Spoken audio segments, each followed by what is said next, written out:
Hulagu Khan کی افواج نے 12 دن بغداد کا محاصرہ کیے رکھا۔ ایک بہت المیہ ہے والی میں آپ کو سٹوری سنانے لگا ہوں۔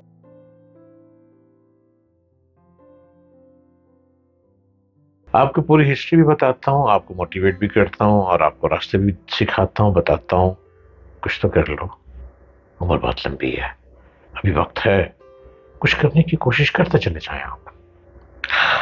آپ دیکھ رہے ہیں یوٹیوب چینل ڈاکٹر جلیل اسلم آفیشل، اور میں آپ کے ساتھ نئے نئے پروگرام لیے آتا جاتا رہتا ہوں۔ ہلاکو خان کی افواج نے 12 دن بغداد کا محاصرہ کیے رکھا۔ ایک بہت المیہ ہے والی میں آپ کو سٹوری سنانے لگا ہوں۔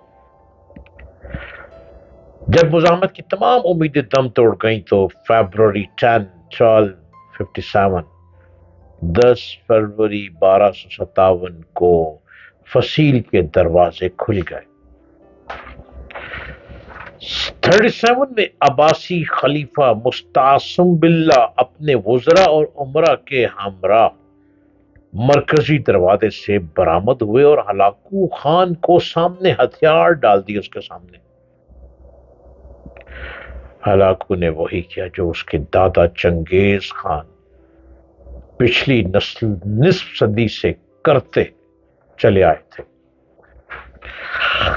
اس نے خلیفہ کے علاوہ تمام اشرافیہ کو وہی تلوار کے گھاٹ اتار دیا اور منگول دستے ام البلاد بغداد میں داخل ہو گئے۔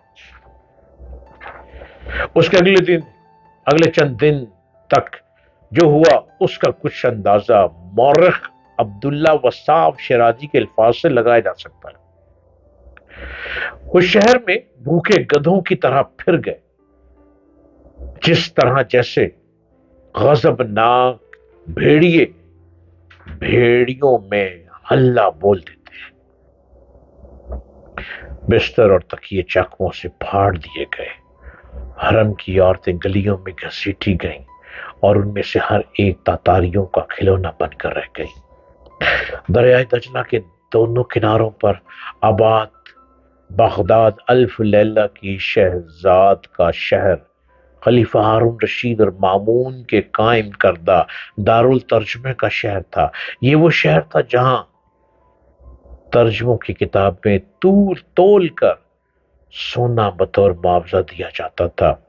یہ دلکشاں مسجدوں، وسیع کتب خانوں، عالیشان محلات، سرسبز باغات، لبالب بازاروں، علم افروز مدرسوں اور پرتعیش حماموں کا شہر تھا۔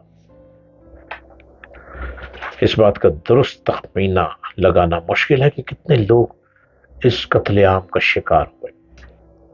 مورخین کا اندازہ ہے کہ 10 لاکھ لوگ تلوار، تیر یا بھالے کے گھاٹ اتار دیے گئے۔ تاریخ کی کتابوں میں لکھا ہے کہ بغداد کی گلیاں لاشوں سے اٹی پڑی تھیں۔ چند دن کے اندر ان سے اٹھنے والے تعفن کی وجہ سے ہلاکو خان کو شہر سے باہر خیمہ لگانے پر مجبور ہونا پڑا۔ اسی دوران جب عظیم الشان شاہی محل کو آگ لگائی گئی تو اس میں استعمال ہونے والے آبنوس اور سندل کی قیمتی لکڑی کی خوشبو آس پاس کے علاقے کی فضاؤں میں پھیلی بدبو میں بدل گئی۔ کچھ اسی طرح کا ادغام دجلہ میں بھی دیکھنے میں آیا۔ کہا جاتا ہے کہ اس دریا کا مٹیالہ پانی پہلے چند دن سرخ بہتا رہا اور پھر سیاہ پڑ گیا۔ سرخی کی وجہ سے وہ خون تھا جو گلیوں سے بہہ بہہ کر دریا میں شامل ہوتا رہا، اور سیاہی اس وجہ سے کہ شہر کے سینکڑوں کتب خانوں میں محفوظ نادر نسخے دریا میں پھینک دیے گئے اور ان کی سیاہی نے گھل گھل کر دریا کی سرخی کو ظاہر کر دیا۔ فارسی کے عظیم شاعر شیخ سعدی خاصا عرصہ بعد میں رہے تھے اور انہوں نے یہیں کے مدرسہ نظامیہ میں تعلیم حاصل کی تھی۔ انہوں نے سکوت بغداد کا یادگار نوحہ لکھا جس کا ایک ایک شعر دل کو ہلا دیتا ہے۔ ہلاکو خان نے